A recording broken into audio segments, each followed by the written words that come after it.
আদম আলাইহিস সালাম যখনই বিপদে পড়েছেন আল্লাহর কাছে দোয়া করেছেন, রব্বানা যালামনা আনফুসানা ওয়া ইল্লাম তাগফির লানা ওয়া তারহামনা লানাকুনান্না মিনাল খাসিরিন। আদম আলাইহিস সালামকে আল্লাহ জান্নাত থেকে দুনিয়াতে পাঠিয়ে দিলেন। হাওয়া আলাইহিস সালামের সাথে কোনো যোগাযোগ নাই, আল্লাহর কাছে দোয়া করলেন, দুজনকে একত্রিত করে দিলেন। আবার ইউনূস আলাইহিস সালাম মাছের পেটে, কোনো সহযোগিতাকারী নাই, সাহায্যকারী নাই, আল্লাহর কাছে দোয়া করলেন, লা ইলাহা ইল্লা আনতা সুবহানাকা ইন্নী কুনতু মিনাজ জালিমিন। আল্লাহ তাআলা এই দোয়ার কারণে ইউনূস আলাইহিস সালামকে মাছের পেট থেকে মুক্তি দান করে দিলেন। আবার ইব্রাহিম আলাইহিস সালাম বয়স শেষ হয়ে গেছে, কোনো সন্তান নাই, আল্লাহর কাছে দোয়া করলেন, রব্বি হাবলি মিনাস সালিহিন। হে আল্লাহ, আমাকে নেককার সন্তান দান করো। আল্লাহ রাব্বুল আলামিন এমন নেককার সন্তান দান করলেন, আল্লাহ তাআলা বলছেন, ফাবাশশারনাহু বিগুলামিন হালিম। আমি তোমাকে অত্যন্ত ধৈর্যশীল এবং ভালো একটা সন্তান ইসমাঈল আলাইহিস সালামকে দান করে দিলেন। সুবহানাল্লাহ। তারপর রাসূল, তার জীবন পুরোটাই গেছে পরীক্ষার মধ্যে। এ রাসূল সাল্লাল্লাহু আলাইহি সাল্লাম আল্লাহর কাছে দোয়া চাইতেন, রব্বানা আতিনা ফিদ দুনিয়া হাসানাতাও ওয়া ফিল আখিরাতি হাসানা ওয়া কিনা আযাবান নার। আইয়ুব আলাইহিস সালাম অসুস্থ ছিলেন, অসুস্থ অবস্থায় আল্লাহর কাছে চেয়েছেন, রব্বি ইন্নী মাসসানিয়াদ দুররু ওয়া আনতা আরহামুর রাহিমিন। আল্লাহ তাআলা আইয়ুব আলাইহিস সালামকে তার অসুস্থতা থেকে সুস্থ করে দিয়েছেন। তো আল্লাহ তাআলা 100% রহমতের মধ্যে শুধু 1% পৃথিবীর যত মাখলুকাত আছে সবার কাছে দিয়েছেন। এই 1% আপনারও আছে, আমারও আছে, সমুদ্রের অতর্গর্ভে যে মাছ তারও আছে, গভীর বনে যে জঙ্গলি জানোয়ারগুলো আছে তারও আছে, পৃথিবীর যত মাখলুকাত আছে সকল মাখলুকাতকে 1% রহমত বিতরণ করে বাকি 99% আল্লাহর কাছে রেখে দিয়েছেন। সুবহানাল্লাহ। তো সেই জন্য আল্লাহর নাম রহমান, তিনি দয়ালু, আল্লাহর নাম রাহিম, তিনি দয়া করেন। সেই জন্য দোয়া চাইতে হবে আল্লাহর কাছে, পাওয়ার জন্য হালাল উপার্জন করতে হবে, বেশি বেশি চাইতে। আমাদের জীবনের যত চাওয়া পাওয়া আছে সকল চাওয়া পাওয়া কার কাছে চাইতে হবে? আল্লাহর কাছে। আজকে আমরা এই দোয়া সম্পর্কে 3টি পয়েন্টে আলোচনা করব। 1 নাম্বার হচ্ছে দোয়ার গুরুত্ব কত বেশি। 2 নাম্বার হচ্ছে আমরা কিভাবে আল্লাহর কাছে দোয়া করব বা চাইব। 3 নাম্বার হচ্ছে দোয়া কেন কবুল হয় আর কেন কবুল হয় না। যদিও সময় এত সংক্ষিপ্ত যে শুরু করার আগেই শেষ করতে হয়, তো এই সময় আসলে কথা বলাটা, টাইম ম্যানেজ করাটা খুব কঠিন। আল্লাহ তাআলা অল্প সময়ের মধ্যে আমরা যেই আলোচনা করি ইনশাআল্লাহ আমরা অল্প সময়ের জন্য কথা শেষ করে এর উপরে আমল করতে পারি, আল্লাহর কাছে সাহায্য কামনা করি। সকলে পড়ুন আমিন। প্রথমত আমাদের বুঝতে হবে দোয়া করার এত গুরুত্ব কেন। কারণ আল্লাহ সুবহানাহু ওয়া তাআলা নিজেই বান্দাদেরকে ডেকে বলছেন, উদউনি আস্তাজিব লাকুম। হে বান্দা, তুমি আমার কাছে চাও, তোমার কি প্রয়োজন আমার কাছে চাও, আমি তোমাদের ডাকে সাড়া দিব। পড়েন না সুবহানাল্লাহ। শুধু তাই নয়, আল্লাহ রাব্বুল আলামিন সূরাতুল বাকারার 186 নম্বর আয়াতে বলেন, হে রাসূল, আপনি আপনার উম্মতকে জানিয়ে দেন, আপনার উম্মতদেরকে বলে দেন, ওয়া ইযা সাআলাকা ইবাদি আন্নী ফাইন্নী করিব উজিবু দাওয়াতাদ দাঈ ইযা দাআন ফালইস্তাজিবু লি ওয়াল ইউমিনু বি লাআল্লাকুম ইয়ারশুদুন। হে রাসূল, আপনি আপনার উম্মতদেরকে বলে দেন, তারা যখন আল্লাহ সম্পর্কে জিজ্ঞেস করে তাদেরকে আপনি বলে দেন যে আমি বান্দাদের খুবই নিকটবর্তী। সুবহানাল্লাহ। এবং যখনই বান্দারা আমাকে ডাকে আমি তাদের ডাকে সাড়া দান করি। অতএব তারা যেন আমাকে ডাকে এবং আমার উপর নিশ্চিত বিশ্বাস রাখে। আপনি যখন বিশ্বাসের সাথে আল্লাহকে ডাকবেন তখন আল্লাহ রাব্বুল আলামিন অবশ্যই আপনার ডাকটাকে কবুল করবে। তো আমাদের জীবনের যত চাওয়া পাওয়া আছে কার কাছে যেতে হবে? আল্লাহর কাছে। আল্লাহ রাসূল সাল্লাল্লাহু আলাইহি সাল্লাম বলেন, তোমার জীবনের সকল চাওয়া পাওয়াগুলো আল্লাহর কাছে চাইবে এমনকি তোমার জুতার ফিতাটা যদি ছিঁড়ে যায়, এই ফিতা ছিঁড়ে যাওয়ার পরেও সাহায্য চাইতে হবে কার কাছে? আল্লাহর কাছে। কত ছোট উদাহরণ দিয়েছে, আপনি বুঝতেছেন? তোমার জুতার ফিতাটা যদি ছিঁড়ে যায়, এর জন্য সাহায্য চাও আল্লাহর কাছে। আবার মহিলাদেরকে উদাহরণ দিয়ে বোঝাচ্ছেন যে তোমার ঘরের লবণ যদি শেষ হয়ে যায়, এই লবণের জন্য আল্লাহর কাছে সাহায্য চাও। সুবহানাল্লাহ। কেন? কারণ আপনার যদি জুতার ফিতা রাস্তার মাঝখানে ছিঁড়ে যায়, এমন একটা মুহূর্তে আপনাকে কেউ সাহায্য করতে পারবে না আল্লাহ যদি আপনার সহযোগিতা না করেন। আপনার দুর্ভোগের শেষ থাকবে না, কষ্টের শেষ থাকবে না। আবার আপনি সকল কিছু অ্যারেঞ্জমেন্ট করলেন ভালো সুস্বাদু রান্না করার জন্য, এমত অবস্থায় ঘরে লবণ নাই, আপনার রান্না কি ভালো হবে? হবে না। সেজন্য আল্লাহর রাসূল বলেন, পৃথিবীর সকল মানুষ যদি তোমার ক্ষতি করতে চায় আর আল্লাহ যদি তোমার ভালো করতে চায়, তোমার তাকদিরে যদি আল্লাহ ভালো রেখে থাকে, পৃথিবীর যত সৃষ্টি আছে সবাই মিলে যদি তোমার ক্ষতি করতে চায়, তোমার একটি পশমেরও কোনো ক্ষতি করতে পারবে না। সুবহানাল্লাহ। আবার পৃথিবীর যত সৃষ্টি আছে সবাই যদি তোমার ভালো চায়, কিন্তু আল্লাহ যদি তোমার প্রতি অসুপ্রিয় হয়ে যায়, তোমার প্রতি নারাজ হয়ে যায়, পৃথিবীর সবাই মিলেও তোমাকে ভালো কিছু দিতে পারবে না। তাহলে বুঝতে হবে সকল কিছু চাইতে হবে কার কাছে?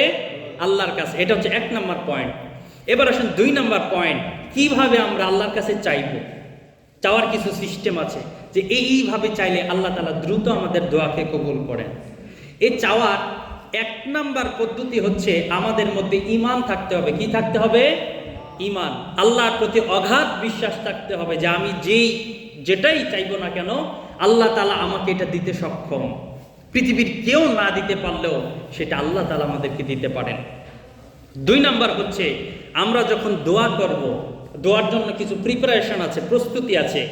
দোয়ার শুরুতে আল্লাহর কিছু প্রশংসা করব, আল্লাহর কিছু গুণ বর্ণনা করব। কারণ আল্লাহ হচ্ছে মুস্তাজাবুদ দাওয়া, তিনি দোয়া কবুল করেন। আল্লাহ হচ্ছে রাজ্জাক, তিনি আমাদেরকে রিজিক দেন। আল্লাহ হচ্ছে রহমান, তিনি আমাদেরকে দয়া করেন। তো আমরা যখন দোয়া শুরু করব, দোয়ার আগেই আমরা আল্লাহর বিভিন্ন গুণ বর্ণনা করব যে আল্লাহ তুমি রহমান, তুমি রহিম, তুমি দয়ালু, তুমি রাজ্জাক, তুমি গফফার, তুমি সাত্তার। এরকম ভাবে যখন প্রশংসা করব, কারণ আপনি যদি কোনো মানুষের প্রশংসা করেন সে আপনার উপর খুশি হয়ে যায় না? তেমন আল্লাহর প্রশংসা যখন আমরা শুরু করব, আল্লাহ রাব্বুল আলামিন আমাদের উপর খুশি হয়ে যাবে। সুবহানাল্লাহ। আল্লাহর অনেকগুলো গুণবাচক নাম রয়েছে। আল্লাহ তাআলা বলেন, ওয়ালিল্লাহিল আসমাউল হুসনা ফাদউহু বিহা। ও বান্দারা, আমার অনেক সুন্দর সুন্দর নাম রয়েছে। 99টা নাম কোরআন কারিমে আল্লাহ তাআলা দিয়েছেন।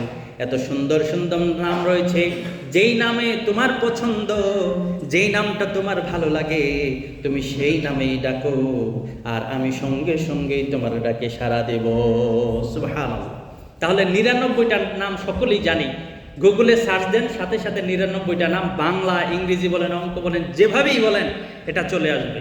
তাহলে দোয়ার শুরুতে কি করতে হবে? আল্লাহর শুকরিয়া আদায় করতে হবে। 2 নম্বর হচ্ছে একনিষ্ঠতার সাথে, ইখলাসের সাথে আল্লাহর প্রতি সবটুকুন মনোযোগ দিয়ে দোয়াটা শুরু করতে হবে। এবং দোয়া করার সময় চোখ দিয়ে পানি প্রবাহিত করতে হবে।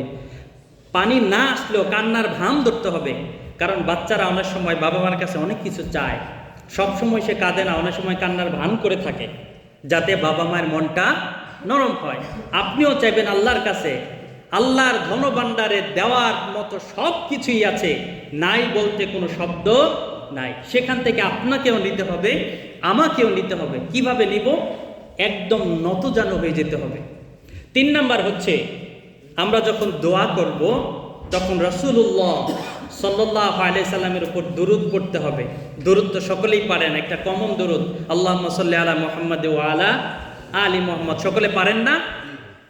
দরুদ যদি না পড়ি, আমরা যেই দোয়াটা করি না কেন, এই দোয়াটা আসমানের উপর আল্লাহ তাআলা ঝোলায় রাখেন। যখনই দরুদ পড়া হয়, আল্লাহ রাব্বুল আলামিনের কাছে সঙ্গে সঙ্গে দোয়াটা পৌঁছে যায়। সেই জন্য যখন আপনি দোয়া করবেন কিন্তু দরুদ পড়বেন না, দরুদ না পড়ার কারণে আপনার দোয়াটা ঝুলন্ত অবস্থায় থাকবে, আল্লাহর কাছে কবুল হবে না। সেই জন্য দোয়ার যখন আমরা প্রস্তুতি গ্রহণ করব, তখন রাসূল সাল্লাল্লাহু আলাইহি সাল্লামের উপর যে যেভাবে পারেন দরুদ পড়বেন। এবং দোয়া করতে হলে কিছু নির্দিষ্ট স্পেশাল সময় আছে, যে স্পেশাল সময়গুলোকে দোয়া করলে দোয়াটা কবুল হয়। তার মধ্যে অন্যতম একটা সময় হচ্ছে শেষ রাত, তাহাজ্জুদের সময়। কেন? কারণ আল্লাহ রাব্বুল আলামিন প্রত্যেক দিন রাতের 1/3 যখন শেষ হয়ে যায়, তখন প্রথম সপ্তম আসমানে নেমে আসেন। আল্লাহ তাআলা নিজেই বলেন, মান ইয়াদউনি ফালইস্তাজিবু লাহু, কে আছো, তোমার কি চাওয়া পাওয়া আছে, আমি আল্লাহর কাছে বলো, ফালইস্তাজিবু লাহু, আমি তোমার ডাকে সাড়া দেব। মান ইয়াসআলনি ফাউতি, কে আছো কোনো কিছু চাইবে, আমি আল্লাহর কাছে চাও, আমি তোমাকে দান করব। মান ইস্তাগফিরুনি ফাআগফিরু লাহু, কে আছো ক্ষমা চাইবে, আমি আল্লাহর কাছে চাও, আমি তোমাকে ক্ষমা করে দেব। সুবহানাল্লাহ। তাহলে রাতের শেষ ভাগে যখন তাহাজ্জুদের সময়, এটা হচ্ছে দোয়া কবুলের অন্যতম একটা গুরুত্বপূর্ণ সময়। তাহাজ্জুদের সময় দোয়া করলে দোয়াটা কবুল হওয়ার সম্ভাবনা থাকে বেশি। 2 নম্বর হচ্ছে প্রত্যেক ফরজ নামাজের সালাম ফিরানোর পর যদি আমরা দোয়া করি, এই দোয়াটা কবুল হওয়ার চান্স থাকে বেশি। 3 নম্বর হচ্ছে আজান শেষ করে যখন নামাজের প্রস্তুতি নেই, নামাজ শুরু হওয়ার আগ পর্যন্ত যেই সময়টা থাকে, এই সময়ে দোয়া করলে দোয়া কবুল হয়। 4 নম্বর হচ্ছে যখন বৃষ্টি হয়, কারণ বৃষ্টি তো আল্লাহর একটা রহমত, এই রহমত নাজিলের সময় যখন দোয়া করা হয়, তখন দোয়া দ্রুত কবুল হয়। তারপর হচ্ছে জুমার দিনে এমন একটা সময় আছে, রাসূল সাল্লাল্লাহু আলাইহি সাল্লাম বলছেন যে জুমার এমন একটা সময় আছে, যেই সময় বান্দা যখন আল্লাহর কাছে যায়, আল্লাহ তাআলা তার দোয়াটা কবুল করে নেন। তো অনেক মুফাসসিরগণ বলেছেন মাগরিব নামাজের আগে, আসর থেকে মাগরিব পর্যন্ত যেই সময়, এই সময়টাতে আল্লাহ দোয়া কবুল করেন।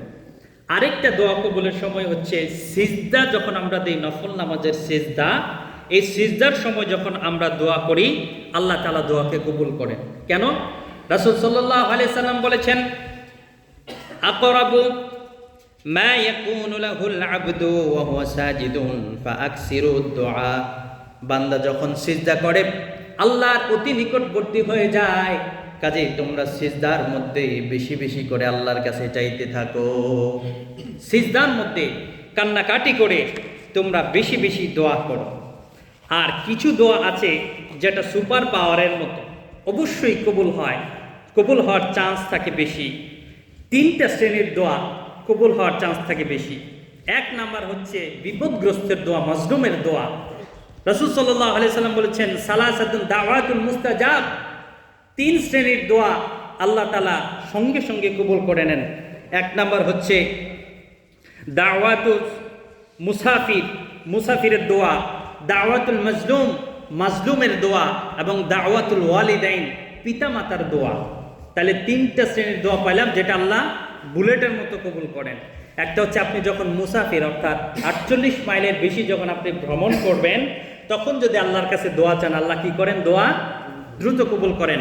2 নাম্বার হচ্ছে বিপদগ্রস্ত ব্যক্তি, আপনি যদি কোনো মানুষের উপর জুলুম করেন অন্যায়ভাবে, এই জুলুম এর শিকার যে ব্যক্তিটা হয়েছে, সে যখন আল্লাহর কাছে দোয়া করবে, এই দোয়ার মধ্যে আল্লাহর কবুল করার মধ্যে কোনো পার্থক্য থাকে না, সাথে সাথে এটা আল্লাহর কাছে চলে যায়।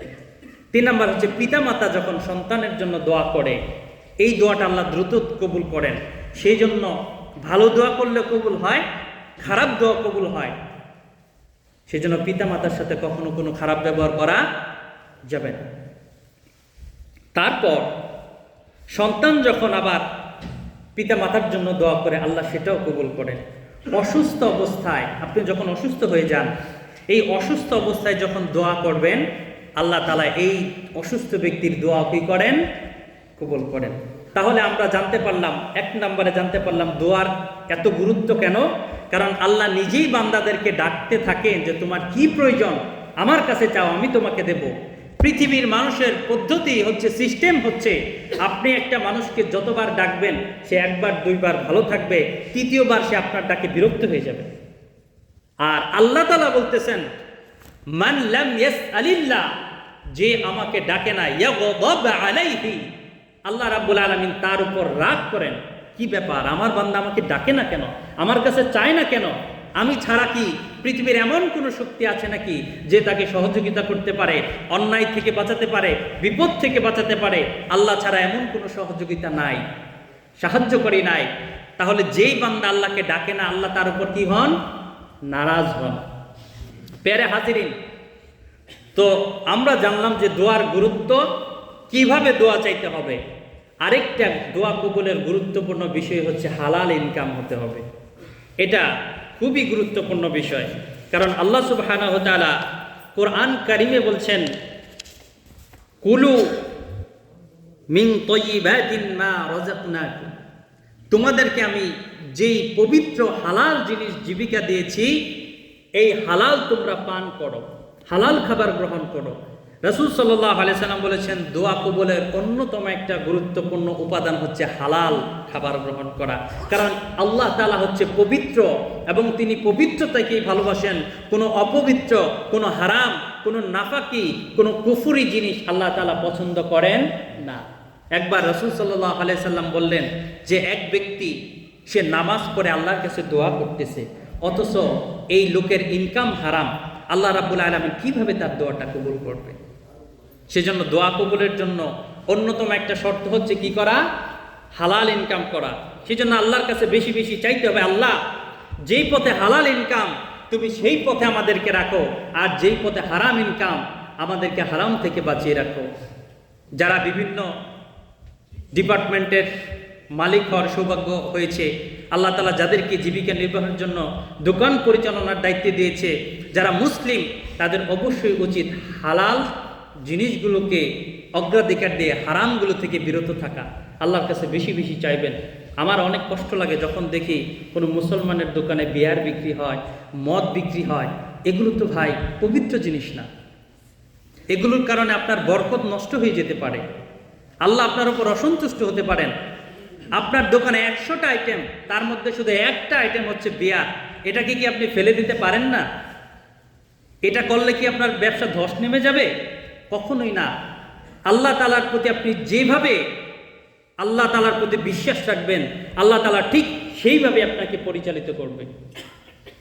প্যারা হাজিরিন, এখন আসেন, অনেক সময় আমাদের দোয়া কবুল হয়, আবার অনেক সময় আমাদের দোয়া কবুল হয় না। কেন? একটা কথা মনে রাখবেন, আল্লাহর কাছে আপনি যত দোয়া করেন, একটা দোয়াও আল্লাহ ফিরিয়ে দেন না। পড়েন আলহামদুলিল্লাহ। আল্লাহ রাসূল সাল্লাল্লাহু আলাইহি সাল্লাম বলেন, বান্দা যখন আল্লাহকে ডাকে, আল্লাহ রাব্বুল আলামিন বান্দার